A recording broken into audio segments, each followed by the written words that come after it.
Hey everybody. So it is the 10th of July. Pretty solid workout today. I'm really enjoying that I'm back to the good old days of, just working out for maybe an hour or so at a time. And I wanted to talk about a couple things today that are sort of related, sort of not. Um, Basically, I was hate reading some of Lyle McDonald's articles recently. Um, what can I say? The guy writes decent articles occasionally, and he did one that was essentially a review of uh, a post that someone had made talking about uh, elite training for elite track cyclists in Australia. And basically, it was one of their coaches saying, "This is basically everything that we do. No secrets. Here it is, all out on the table." And so there are a few interesting things in the post. One that I loved, of course, was that he says, and for those that don't know, track cycling is kind of like sprint cycling. It's indoor and it's short distance. So you're trying to be fast. You're not trying to be an endurance athlete. And at the same time, because your bikes, the bikes are single speed, and because that speed, that one gear has to be the gear that you need for, your fastest, time, the fastest part of your race. Um, Basically, it's like, the highest gear, and you have to be able to just push, straight to it to start without any kind of lower gear to get up to it. So, you have to be brutally strong to even get on these bikes and get them moving. But that's why you tend to see a lot of these track cyclists that look sort of like bodybuilders, or at least their legs do. They've got massive legs. But anyway, so they're talking about the training of these elite sprint cyclists, and they're talking about he's saying sometimes they're cycling things that they'll spend a little bit of time, and then they'll take a half hour to 45 minutes to rest. They'll drink a bunch of soda, they'll eat a bunch of cake, and he points out several times throughout the article that basically guys who eat too much cake have to do a little bit more cardio to keep their waistlines a little bit skinnier. But the more interesting thing is that he talks in his article about how, like, there's no wasted effort. Basically, if they hit a PR, they go home for the day. Like if they're in the gym and they're training and they're doing a strength activity, they hit a PR, they go home for the day. That's it. They don't do anything else. Same thing if they push themselves a little bit too hard, if they're a little bit too pumped up, they push themselves a decent amount, they're sent home early. Same thing if they can't handle the workout. If they're not good enough to handle the workout on any given day, if it's just not working out, send them home early. And the justification for that is, if they're showing up and it's bad to start off with, there's no point in continuing the workout. They're just going to get subpar inferior work in, so you might as well send them home and just let them catch up later. And then the motivation behind the send them home if they do super well is, of course, that then they're super motivated, they're likely to push themselves too hard, burn themselves out, and then that's going to impact their training for another week or two. So this is not, of course, the way most people think when they go into the gym. They think you go in hard, that's it, there's nothing else. And the problem is that's not actually the right way to do things. And they say pain, no pain, no gain. That's not true. It's actually the more like the more difficult your workouts are, sometimes it's actually the less you're going to get out of them. That's not all the time. I'm going to preface this by saying that a lot of these rules don't apply for a lot of people. When we're talking about ordinary everyday health and wellness population, people who are trying to lose some weight, people who are trying to get in shape, whatever, yeah, they need to work out more. That's not ever the case. It's not ever the case that they need to be trying less, because they do need to be trying more. They just don't have that habit. They don't have that base of pushing themselves that you need to actually get better and get results. Now, at the same time, there's a lot of people out there, in particular, guys who are super zealous, athletes of any kind, even recreational exercisers, guys often who just push themselves too hard. They just don't have any, they don't like realize that sometimes pushing yourself harder is worse. And there's a related topic. Mike Israetel is always talking about this on Facebook, and basically the topic is maximum recoverable volume. So what that means is there's a specific limit to which your body can train and adapt. If you are going less than that, then you're not getting an optimal workout. Obviously, you're not going to adapt as much as you could be, so it's less effective of a workout.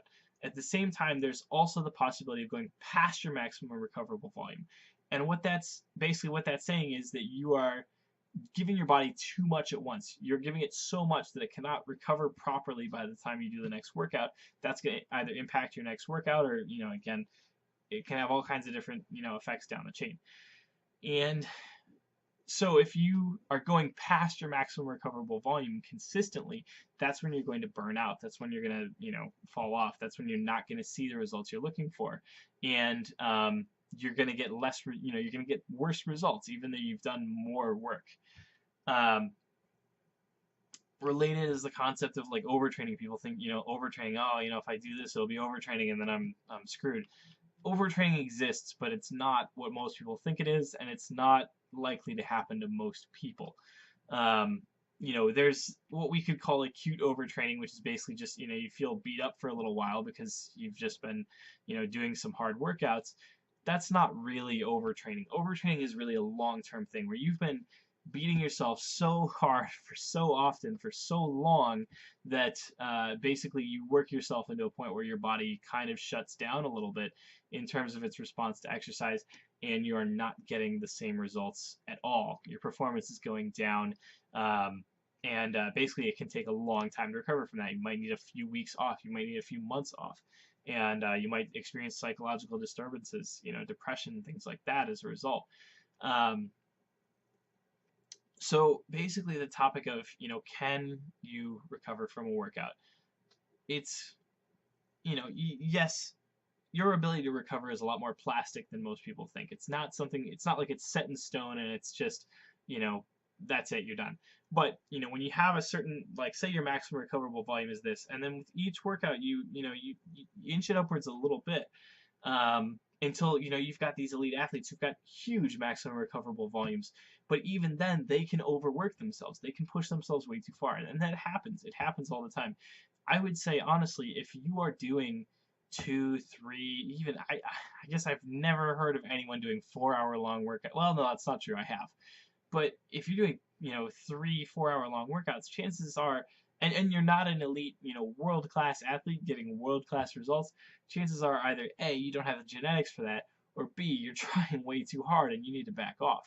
And this is what happens with a lot of beginning exercisers, is they don't really learn how to scale their activities properly to increase the effort without having to just keep adding on, more and more sets and reps and more time. And so, there's a lot of people that they first start out and they just think more is better, and they just push themselves and push themselves and push themselves, and they do way too much, and they're training for way too long, and they're not getting, much of anything out of it. That was me, that was me for, 2, 3 years when I first started working out. I was going in, I would do like these ridiculous, like I would do like this boot camp type, this boot camp type circuit class, and then I would like go do legs for a while after that, and then I would go for like a 30-minute run. Like, I'd be in the gym for like 2, 3 hours on some days, and I was getting nothing out of it. I was seeing zero results. I had no idea what I was really, what I was supposed to be training for. I had no idea, like how to train for specific different qualities. I was just throwing a bunch of mishmash stuff together and doing it for 3 hours, and that's, that's A, that's, you're doing it too hard. B, you're not programming properly. You're not, assembling workouts. And basically, particularly when you get to an elite level, you need to realize that there can't be any extra, there's nothing should be superfluous. If you don't know why a specific exercise is in your program, then, why is it there? Maybe you should take it out. There's so many programs like that, and when you cut it down to the skin and bones of these programs, there's a lot of excess fluff that people add on top that's unnecessary and that sometimes actually is detrimental to your performance because it's just way too much. There's just too much going on.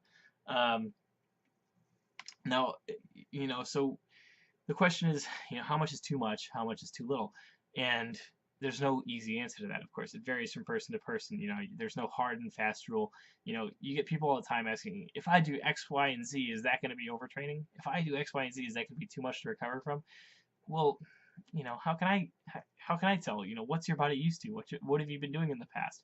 What's your training level? How long have you been training?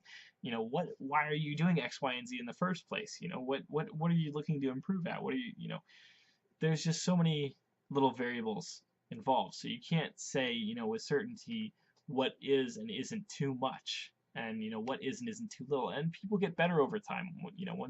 Once you exercise more, you just you slowly pick this stuff up. You slowly get to get a better sense of it. Your proprioception improves. You get to know your body a little bit better. But yeah, it's there's so many. Again, the number one rule to take away from this is the test I said earlier. If you don't know why an exercise is in your program, maybe you shouldn't do it. Like I used to, I'd do a bench press, and I was trying to get a stronger chest, and I was trying to get a better bench press, and then I would do push-ups, and I would do flies, and I would do chest presses, and I do more push-ups, and I do X, Y, and Z, and I didn't care about any of that stuff. I was just trying to get better at my bench. So instead of just doing a couple more sets for bench and just calling it a day, I don't know why I had to do all this other chest work that wasn't helping me. And I wasn't eating enough calories to recover from that. I wasn't eating enough calories to gain weight, so I wasn't going to gain muscle in the first place. I wasn't lifting heavy enough to improve my strength because I didn't know I was supposed to do that. So I was trying to get stronger at my bench press, and of course it wasn't getting any stronger at all. I wasn't gaining any muscle. I none of these pieces fit together. They didn't make any sense. So yeah, hopefully, if there's anything to take away from this rant, which, it may not be, a very useful rant, this may be way too many topics all mushed together all at once. But if there's anything to take away from this rant, one, it's that first rule I said, if there's something extra superfluous in your program that you don't want to improve, specifically, if there's running in your program and you don't want to get better at running and you don't want to get better at cardio, well, you do need some cardio, so, at least put in something. But, like, consider, doing a different kind of cardio if that's going to be better in line with your interests. Consider doing, some circuits or something, like, think about your options. And the second rule is, if you're doing a lot, do less. If you're doing a little, do more. That's probably the simplest rule that I can come up with, I guess. All right. Anyway, as always, have a good one, and let me know what you want to see in our next video. Like, comment, share, and I will talk to you guys next time. Bye-bye.